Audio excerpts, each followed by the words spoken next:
until someone actually calls out people, then they're finally going to change. It's the same reason why someone can be overweight their whole life. They won't do anything about it. But until someone called them out for being fat directly to their face, finally the switch is turned on.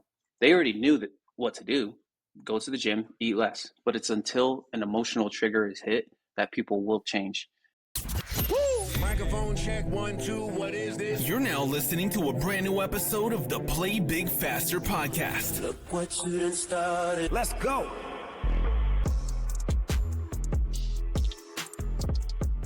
Welcome to another episode of the Play Big Faster podcast.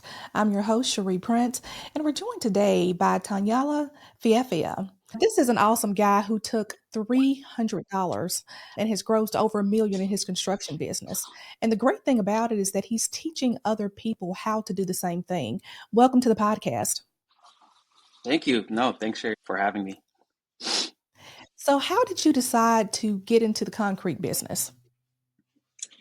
Yeah, I was already working in the construction business when I started. I was working for a guy for 2 years, and what kind of catapulted everything to get started was one of my last paycheck that I got paid from him. It bounced, so I actually didn't get paid for 2 weeks.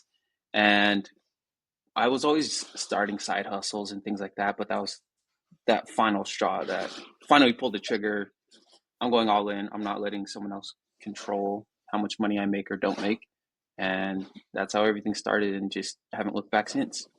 So when I saw that it was $300, a lot of people would think, okay, I can take maybe $300, open up a Shopify store or do something online. That initial investment, how long were you in business before you really started to see some traction and growth in your business? After the first couple months, it skyrocketed. The first couple months we were doing like 10, 20K months, and then by the second, third month, it just jumped up to 90K, 100K months, because I started getting around a lot of other people who were ahead of me in business, and they started telling me what to do, what not to do, because that was why my side hustles stayed side hustles. I wasn't really seeking anyone's help or anything. I thought I could figure it out on my own, which I couldn't really. So the concrete business is actually my 8th and 9th business, the coaching. And yeah, I started 7 businesses before this, and they all failed because I didn't know what I was doing. But yeah, when I finally started getting around people ahead of me, it helped out tremendously. And that's such a good point, because sometimes we think that it's not worth the investment. We look at working with a coach or getting a mentor as an expense in terms of time or money. Let's talk about a little bit about the businesses prior to then, the ones that actually failed and the things that you learned from those. What was your very first business? Lawn mowing. That was the very first one I tried to start right out of high school, was lawn mowing. And every year I kept trying to do different things. So it was like lawn mowing, then real estate, Shopify. So e-com was actually one of them, a laundromat, social media marketing, landscaping, concrete. I did try to start another concrete company before as well, but all of them, they were never anything that could actually be called a business. It was more just a side hustle, and I was it just never got traction. And I'm curious about the lawn mowing business, because that is something that everyone needs. Was the difference your mindset about business? Because you tried a concrete company and a lawn mowing service that generally those things succeed. What was different about you then and when you started the company that you have now? I'd say experience, because I was 18. I didn't know anything, and I was making a lot of mistakes, which was fine, because it instilled that I wanted to run my own business, because that's what I loved, is calling my own shots, and I can control how much money I can make or don't make. But the biggest difference was I just wasn't who I needed. I'm a firm believer the business doesn't grow until the business owner grows. And mentally, I wasn't ready to handle the kind of stress or things like that goes on with payroll, taxes, things like that. And so I just feel I was just getting ready. I wasn't fully mentally ready at that point. Now, I know that I can't take $300 and start a concrete business, because I'd be messing all kind of stuff up. In terms of construction or construction trades, what are some of the things that you would probably recommend that people do if they are interested in a business similar to yours? Yeah, and so the biggest thing I would do is just hire other people, which is pretty much any other business I plan on starting now. Is I don't really know a whole lot about the concrete business work wise, I would just bring on people that did know way more than me. And that was so much easier instead of me trying to waste 10, 20 years trying to learn the trade. I rather just hire someone that already has the 20 years. That way we can grow much faster that way. And that's the biggest thing I did. And then also for if anyone is starting from scratch, so you can do this for any business. If you only have a couple $100s, what I did is I would pre-sale or pre-order jobs basically is I'd spend that couple $100s on marketing, land a job, and they'll give me a deposit and I would just tell them, hey, I could start in 3 or 4 weeks. But after they gave me that deposit, which was typically like $1,000, I would just pull $300 out back into marketing again to land a second job. And then I get another $1,000 deposit. And then I just keep repeating that. So basically, every job is paying for the next. So when I actually start that first job a month later, I'm already booked out. It's the same thing gyms do. Gyms will pre-sale 1,000 memberships before they actually open, but they use all that money they made in the pre-sales or pre-orders to fund starting the business, if that makes sense. Oh, it definitely does. And it's just a different way to look at it. So if you're not someone who's done this before and you're thinking, wow, I got to go to the bank, I got to take out a loan, or this is just such a great way for people to look at business. Now, with your coaching, what exactly do you help people with in terms of coaching? Yeah, so it's not just business, it's pretty much anything that, so it's like getting guys off vices. So that it's a huge thing in the construction industry is guys are alcoholics, they're hooked on the bottle. So it's dropping the vices, dropping the weight, and then growing the construction business too. Because I want guys to win in family fitness and finance. There's no point just making money in business if you don't talk to your kids, if you have a terrible relationship with your wife, or you're an alcoholic. And so the coaching isn't necessarily just the concrete business, it's pretty much everything else because it's most of the time it's the other stuff outside of the business that's keeping you from growing, the personal stuff. You are undoubtedly the first person who's actually shared on this podcast that perspective, because you do have some industries where some of those vices like drugs, alcohol, and things like that are more prevalent, but people really don't address the problem. So when you are working with people, are these just people that are working for you, or are you offering these services to anyone who needs them? It's anyone that wants to run a construction company that will pretty much copy and paste the same system I use. It's pretty simple how we organize and run the business, and it can just be duplicated in all other aspects. But the reason why I teach it is because that's how I was. So the whole like past 2 years, we're just about to hit our third year in the business, and I was an alcoholic the entire time. I was drinking 6, 7, 8 shots a day because of the stress. That's what I did not anticipate, because I went from one employee, the next month we had 12. And I'm single, I don't have kids or anything like that, wife. So I just wasn't ready for that kind of.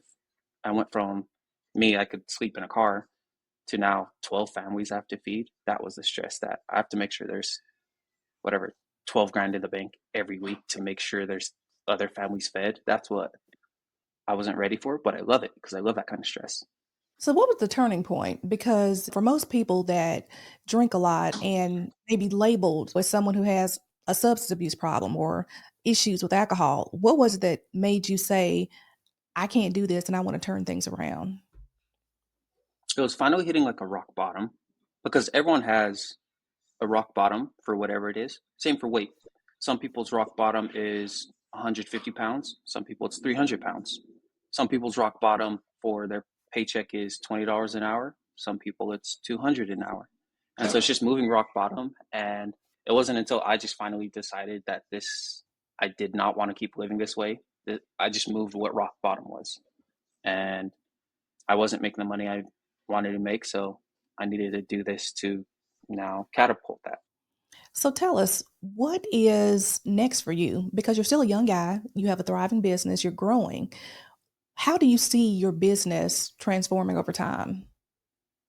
Definitely the next couple of years, I want to get it to 1 million a month. Not the concrete business, but definitely the coaching business, because I've always had mentors helping me. So I want to reciprocate that.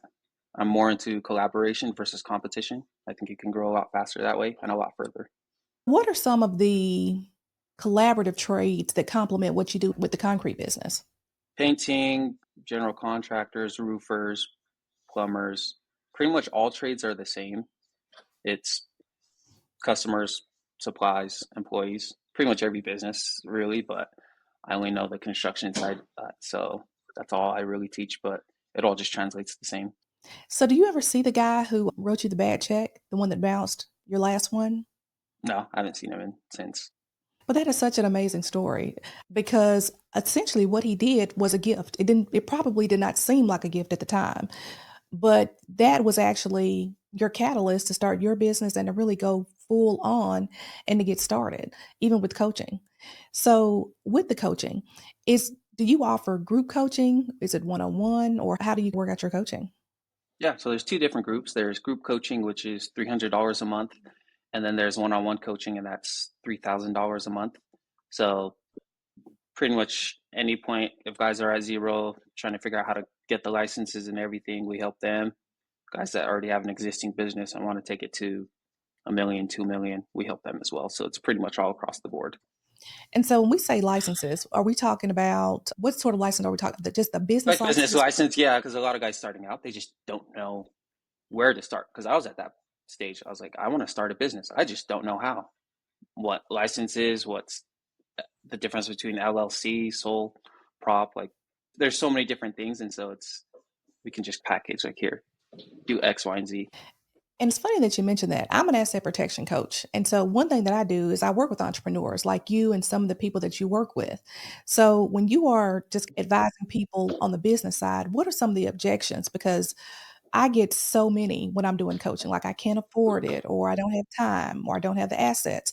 What are some of the things that you hear as you're coaching people that the people that are listening may want to scratch off their list because you're offering them tools to do better?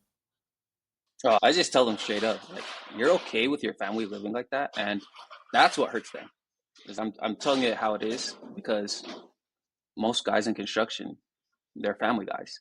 And they've been doing it the same way for years and they haven't been getting results. And so I just want to be like, I'm a firm believer, love ain't lies. So I have to be blunt, and a lot of my content is curated that way.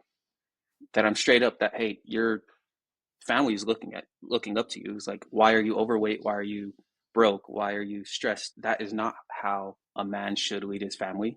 And until someone actually calls out people, then they're finally going to change. It's the same reason why someone can be overweight their whole life. They won't do anything about it. But until someone called them out for being fat directly to their face, finally the switch is turned on.